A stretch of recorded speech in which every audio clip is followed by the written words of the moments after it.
I would say to any audience member who loves an Aida or who loves a Traviata or a Falstaff indeed, come and see it. The music is as beautiful, if not more beautiful, than those pieces.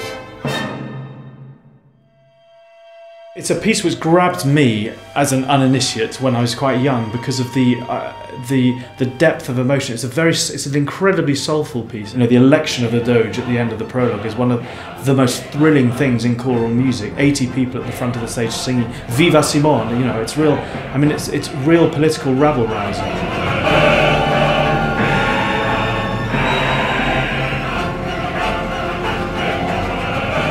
It's hard to talk about highlights with this great piece because it's all just absolutely extraordinary. All the singers have amazingly beautiful music to sing, and you can think about Amelia's first aria, the sweetness of the 6/8, the lilt of the music, as beautiful as anything Verdi wrote in any of his other operas, I think. The orchestra, it varies so much between the musty sound of the prologue, the dark, the idea that we're listening to conversations in dark, contained corridors, to the effervescence of the chorus at the end of Act 1, or you know, all the strength and feeling of warfare later on in the piece.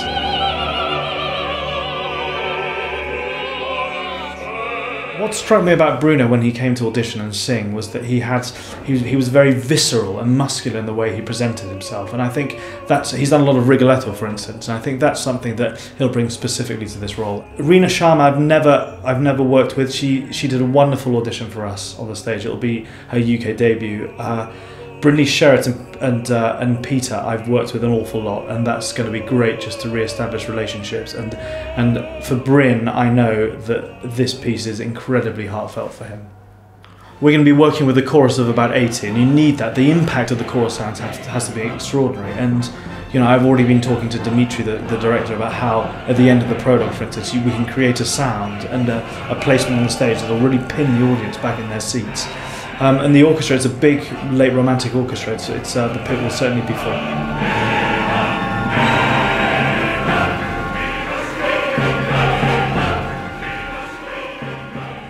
I saw Dmitri rehearsing his dialogue of Carmelites in Munich, and it was incredibly beautiful and strong and really wonderful. The piece of work that I think just shows quite what he can do is his Onegin, which I saw on DVD and I loved, but then it came to London in the summer of last year as part of the Bolshoi Festival, and it was completely extraordinary, and every directorial decision hit its mark, and it made me and the people, I went with 2 directors, it made all of us feel very differently about what that piece could be.